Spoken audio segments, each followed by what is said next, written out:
Recently, the entire internet has been apologizing to a Chinese company. Just the day before yesterday, they posted a robot video, only to be harshly criticized by people worldwide. Foreigners were all complaining, claiming it must be CGI effects. How could a real robot be this powerful? However, just yesterday, the company released the raw, unedited footage. After watching it, those who initially criticized fell silent. And now everyone is in awe. So what exactly is this mind-blowing? Made in China. T810 monster. When we used to see robots, didn't we think they walked as if they were being super cautious, like pulling up their pants? But look at this T810. It kicks open the spring-loaded door and even pulls off an aerial spinning kick. Why did everyone's first reaction say it was fake? Because according to experts' understanding, this kind of explosive power was previously only possible with Boston Dynamics' hydraulic system. Electric-powered robots were considered impossible. But this time, our engineers have truly redefined physics. Look closely at this detail. You see that tremor? This is called flexible control. When the foot hits the door, the reactive force causes a brief micro-tremor in the robot's leg, followed immediately by it quickly adjusting its posture to stabilize itself. This authentic collision sensation from the physical world, and this flexible control for handling impact forces, is the hardest for CGI effects to simulate. And this roundhouse kick, watch closely.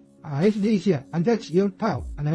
are no wires above its head, yet it stabilizes its center of gravity while balancing on one leg. This shows that its algorithm isn't just mimicking movements, it's fighting against gravity. At this point, you might ask, how can it perform such challenging moves? I glanced at the specs and the core reason boils down to two words: brute force. Its joint peak, torque, reaches an impressive 450 Nm. Don't worry if you don't get the numbers, just understand this is like cramming the engine of a family electric car into a body no bigger than a human frame inside. That's why other robots are still shuffling along at a snail's pace, while this one can already pull off flying kicks like Bruce Lee. Looking at its internals and skeleton, it's a sheer powerhouse of components. It runs on a 72-volt solid-state battery. Why go solid-state? Not only does it last for 4 hours, but more importantly, it's built tough. Since it's designed for combat and heavy lifting, a bump could ignite a regular lithium battery, but a solid-state battery keeps things safe. With 43 movable joints across its body and powered by Nvidia's top-tier chip. This is the secret behind its fluid human-like movements. The most mind-blowing part is made from aerospace-grade aluminum, weighing in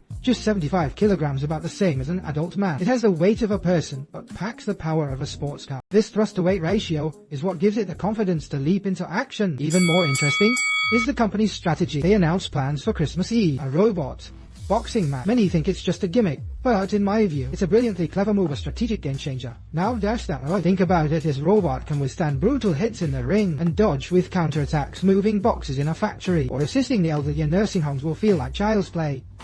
Using extreme scenarios like combat to test stability, and then adapting to everyday industrial and household tasks is what I call tactical TNG's horse racing. Compared to foreign giants obsessing over visual intelligence, it seems that domestic manufacturers in China have found a new way forward. First, make the body as strong as an athlete, then talk about IQ. This body-first approach might actually lead to faster real-world application, and it's said that this thing cost only as much as a B-class car, about 180 RMB. From being doubted as if CGI to proving it was real footage, the T810's journey over the past few days actually marks a turning point. Embodied intelligence is evolving from merely looking human to moving more like one. How many years do you think it will take before it enters our homes? If this robot really costs less than a B-class car, would you buy one to help you with chores at home? This is Lao Gao. See you next time.